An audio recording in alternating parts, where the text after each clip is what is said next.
r/ask Reddit. Millennials of Reddit, what's the worst baby boomer advice or wisdom you've ever been offered? Support this channel by liking this video and subscribing, thanks. I was getting my master's degree and we had a guest lecturer come in. He had been CEO of a small company for many years. He basically told us that he stumbled into the job right out of college because he didn't know what to do and gave it a shot. They gave him the assistant CEO position because he had been the assistant manager at a movie theater for a summer. And then 2 years later he became the CEO. He was basically telling this entire class of people getting their advanced degrees in the hopes to get his position that he got his job on a whim 30 years ago. It was for my bachelor's degree, but our keynote speaker for graduation was someone who was receiving an honorary degree from the university. He was an artist who painted out houses. Super weird guy, and the gist of his speech, or at least all we heard, was that he never spent a day in the classroom. It was such. My graduation was similar, but the speaker was the wife of the guy who owns Hobby Lobby. So not only did she get an honorary degree, but she also basically made a whole speech about how she married lucky and never even went to college. Glad all her hard work and student loans were worth it. Talking to my dad recently, and he was going on about participation trophies. When I pointed out that we wouldn't have received said participation trophies had his generation not invented them, his response was, "Yep, that's another problem with your generation. Always blaming your faults on other people." What I really love about participation trophies is that they were made for the parents, not the kids. Kids know damn well that a participation award is useless, but the parents paid a lot for this activity and they want something to show for it. This is especially stupid when you consider that participation trophies don't actually make children feel entitled, nor set them up for failure in the future. In fact, just the opposite, it encourages them to keep trying. But you know, when I was a boy we didn't have them, so they must be the devil. Babies just need love, not money. Sorry mom. No grandkids until I have a job with a decent paycheck and less student debt. I need diapers and formula for my baby please, but I have no money. Do you accept hugs and kisses as payment? If you wait until you can afford to have a baby, then you'll never have one. Well, we have one, and we're going hugely into debt for daycare. It's $1,200 per month per child. I was once told by a baby boomer, if you want a man to stay with you, you'll have to pop out a baby, or words of that effect. I told her straight up, any man who would stay for our baby, but not for just me, isn't a man who I'd want staying in the first place. For sakes, is it really that unusual for me to want to be loved for who I am, and not for my ability to procreate? Why would I want to stay with anyone who sees me as nothing but a human incubator? My family are very supportive of my choice to not have kids, except for my aunt that always told me the Swedish equivalent of, "Don't knock it till you try it." Because it's not like it's a permanent human being I'd be creating, that I couldn't get rid of willy-nilly. Learn cursive, because you will need it when you become an adult. Buy a house. My favorite. Why are you paying $900 month rent? My mortgage is only $450 a month. Yeah, you got it back in 1985. Just stop going out to brunch, you'll have enough money for a house deposit in no time. Sure. Let me just pay my rent, which is at least 40% of my income. Wages have not risen for a decade, but the cost of living has skyrocketed. Then there's the pay I don't see due to student loan debt repayments, private health insurance, phone, internet, transport and groceries. Never mind that the average house price in my city is $1 million, and a 20% deposit is required. I don't think cutting out brunch a couple of times a month is going to make a difference, but thanks. That smashed Tavo though. Stealing your deposit money. Millennials are bad for wasting all their money on frivolous things like avocado toast. Also, millennials are bad because they are killing markets by not buying things like wine and diamonds, and not dining out. Millennials are killing the industry. No, those industries fail to adapt to a modern market and a new demographic.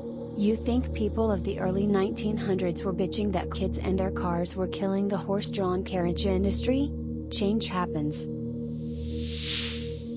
Coupons should always be accepted, even if expired. What do you mean you're not going to ban the rules and get in trouble because I find this inconvenient? My first retail job, anytime I complained about customers or coworkers to my father, I would get, "You just have to suck it up." It builds character, and you'll always have something you don't like about your job or coworkers. A few years ago, he lost his help desk job, and nobody wanted to hire him on for an IT position when he's just a couple years shy of retirement age and doesn't have a degree. After a couple years of being unemployed, he realized the gig was up, and took a part-time job working in a grocery store across the street from the one I had in high school. Now, whenever I go to visit him, I always hear something like, "Can you believe this, B? I just finished building a goddamn corn pyramid, has to be 7 feet tall, and she wants one from the center on the bottom, because she says she can tell those are the freshest. Can you believe it?" No, Dad, not a clue at all what you're talking about, but your character sure seems to be growing.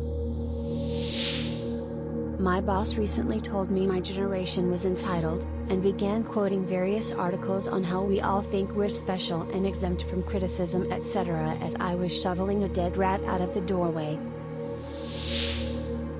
My mother told me to, just get a job. Tons of places are hiring.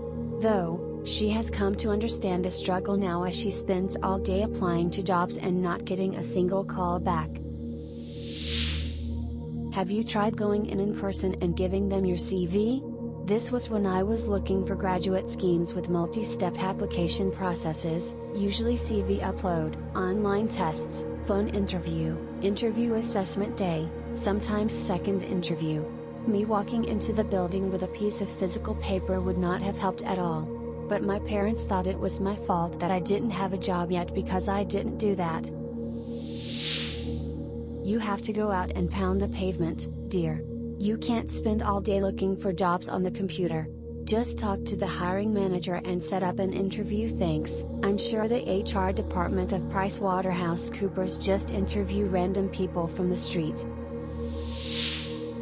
Yeah, roles have reversed with my dad.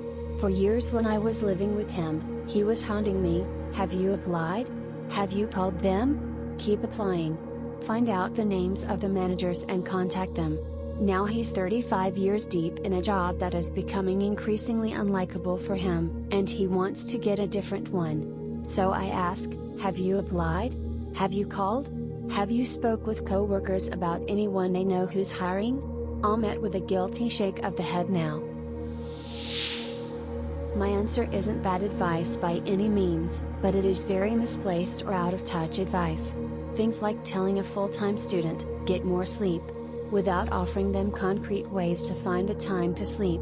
Your mother or father tells you to eat enough or to eat healthier, but says nothing to account for the fact that maybe you live in a food desert, maybe you don't have the money for healthy food, maybe you don't have the time to prepare food, etc. Good advice, but devoid of context or anything else to make the solution feasible.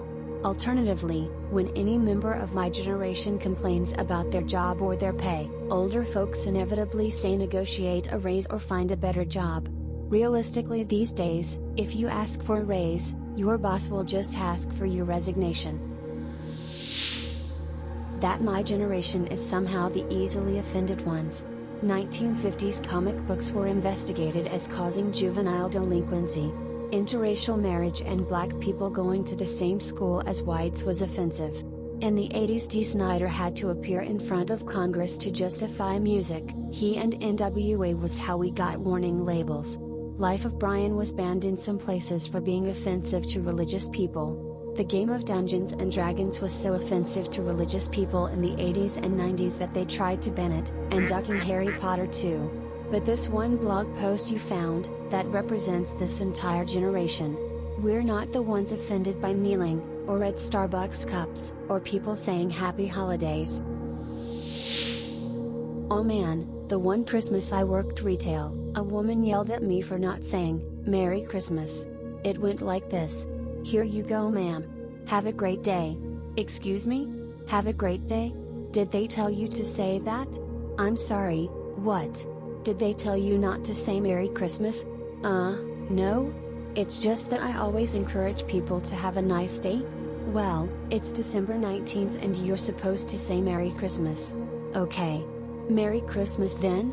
Basically I was on autopilot and I had no idea what day it was, because who cares as long as you're pleasant. Jesus lady. I live in Texas. Because of this knee-jerk programming they have to think there is a war on Christmas, I have to remember to explicitly say Merry Christmas back. Usually when anyone wishes me any kind of anything, I say, "You too." Because I hate the repetitive and meaningless nature of platitudes. I know that's socially unacceptable, but it just bothers me and that was my compromise. For a few weeks a year, I have to go the long annoying route to avoid further annoyance. Just wondering, how did baby boomers go from the stereotype of being hippies, breaking down race and gender boundaries in societies, being completely innovative to being this old, selfish, entitled stereotype that we have now? The 80s happened and greed is good became their mantra. But wouldn't that just make them think that this goes against everything they had believed up to that point? Why go for it? It seems to me more likely that the 60s have been heavily retconned to make it seem a lot more noble than what it was. All that social progression was done for selfish reasons more than anything else. But you know, I'm a millennial, I'm bound to say that. I'm a baby boomer, born 1947. Everything was being built up around us as we got older and swamped kindergartens, then elementary schools, then colleges, then the workforce. By the time we got into college or into the workforce, the nation's cities were on fire, college campuses were war zones, and Vietnam had escalated into about the size of World War I. Not complaining. We kind of expected it. Our parents had been raised in war and social disorder. That being said, I think our sense of entitlement was massive. You see, we expected to win every war, every social movement, every election, every contest for jobs, money and social status. I mean, our parents had descended into hell, and re-emerged triumphant, prosperous, vindicated. They had lots of ideals that they didn't live up to, but we would. It was the dawning of the age of Aquarius, right? Of course we would win. It was written in the stars. There were even groovy drugs to help us expand our consciences. Vape, that all ended in crank and opioids and meth and ashes, didn't it? Now we are less well off than our parents, no health care, and the same cast iron sense of entitlement. By contrast, the Gen X and Millennials seem like hip realists. They seem a little pampered and soft, but then imagine what we looked like to our parents, who had gone through the Depression and World War II. All baby boomers live in a glass house. I like the kids today. They all get by. What did the Who say? Oh yeah. The kids are alright. I was also born in 1947 and apparently missed the whole boomer thing, just trying to survive a dysfunctional family and then marriage. We were gonna save the whales and the planet and end racism, which sounded pretty cool. I protested Vietnam, tried to march with Dr. King and waited for my peers to make good on their promises. That's when I realized they were too busy being fat selfish hypocrites to do squat. But I never ever thought they'd vote Trump into office, or support all the stuff that's going on now. WTF, people, did the drugs fry not only your brains but your morals as well? Now I know my peers are a lost cause and pray that the millennials don't get caught in the same trap of valuing possessions over people, or animals, for that matter. I pray that you rock the vote and take back the country that the boomers have so thoroughly up. Vote the fat old bastards out and never forget who you are and where you are going. Thanks for listening. Click the subscribe button and you will be able to afford electricity and food this month.